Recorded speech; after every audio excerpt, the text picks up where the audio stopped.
بسم الله والصلاة والسلام على رسول الله. ازيكم يا حبايبي؟ عاملين ايه؟ يا رب تكونوا بخير. اذكروا الله ذكرا كثيرا يا حبايب قلبي، وصلوا على رسول الله. اللهم صل وسلم وبارك عليك يا حبيبي يا رسول الله. صلاة تفرج بها الهموم وتفرج بها الكروب وتفك بها العقد إن شاء الله.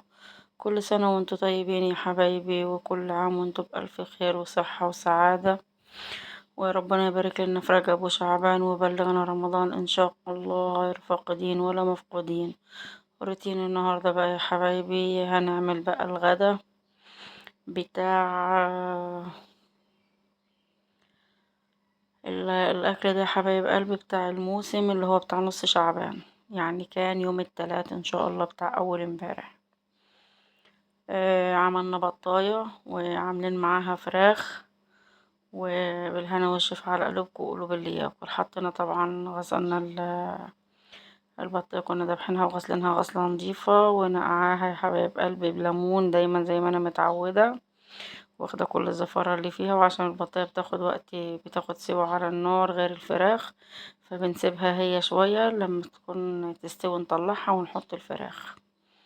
ما تنسانش يا حبايب قلبي في اللايك والشير، كومنت كده حلو من ايديكم. ربنا يكبر بخاطركم في الدنيا والآخرة يا رب. ربنا يكبر بخاطر يا رب. كل اللي يعمل لي كومنت حلو وكل اللي يعمل لي لايك، ربنا يكبر بخاطره في الدنيا والآخرة يا رب. وربنا يحسن ما بين ايديكم يا حبايب قلبي. شايفين الوش بتاع الشوربة بتاعة البطاية دسمة، وبسم الله ما شاء الله عليها. هنا عاملين وراها حبة ملوخية، وهنحمر بقى وهنظبط الدنيا، وهنشوف بقى ايه هنعمل ايه كمان. ياريت حبايب قلبي تتفاعلوا مع القناة شوية، ياريت ما تحرمونيش من الكومنتات الحلوة بتاعتكم، ما تبخلوش عليا باللايك. هنا عملنا حبة لسان عصفور، هنا بنحمر الفراخ اهي. ربنا حبايب قلبي يصلح حالنا وحالكم يا رب، ويكبر خاطركم يا رب في الدارين في الدنيا والآخرة. قولوا امين يا حبايب قلبي. لعل وعسى تكون ساعة استجابة بأمر الله. اي حد يدعي دعوة حبايب قلبي ليكم او لنفسه او لاي حد، قولوا امين. امنوا حبايب قلبي، لعل وعسى تكون ساعة استجابة ان شاء الله. وادعوا لي حبايب قلبي في ظهر الغيب، ربنا يا رب يهديكوا عليا والقناة تترفع والمشاهدات تزيد يا بنات. ادعوا لي ربنا يكرمني والمشاهدات تزيد يا رب. يا رب بفضلك وكرمك ومنك وعطاك يا رب، اجبر خاطري في قناتي والمشاهدات تزيد يا رب. كده حمرنا الفراخ اهي وبنطلعها.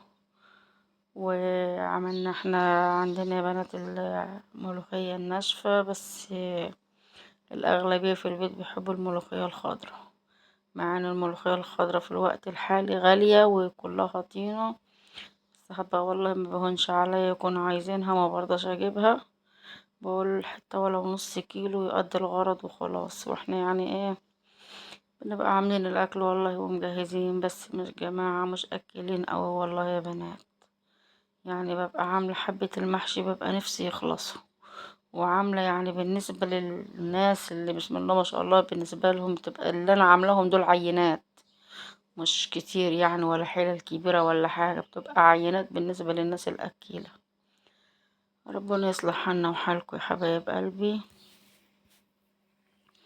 وكل اللي محققش أمنيته في الشهور اللي عدت، ربنا يكرمنا يا رب ويكرم المسلمين جميعا يا رب، ونحقق أمنياتنا في رمضان إن شاء الله. ويكون شهر رمضان يخش علينا كده بالبركة واليمن باليمن والبركة يا رب. وكل اللي محققش حلمه السنة اللي فاتت يحقق حلمه السنة دي يا رب. وربنا يراضي كل من كان، وربنا يرزق كل من كان، وكل عبد مسلم يا رب قصد بابه ربنا يرزقه يا رب. يصلح حالنا وحالكم يا حبايب قلبي. هنا بقى بنغرف حبة لسان عصفور، وكنا اتأخرنا عليه شوية بقى، شرب الشوربة عشان هو ايه من عشاق شرب الشوربة لسان العصفور.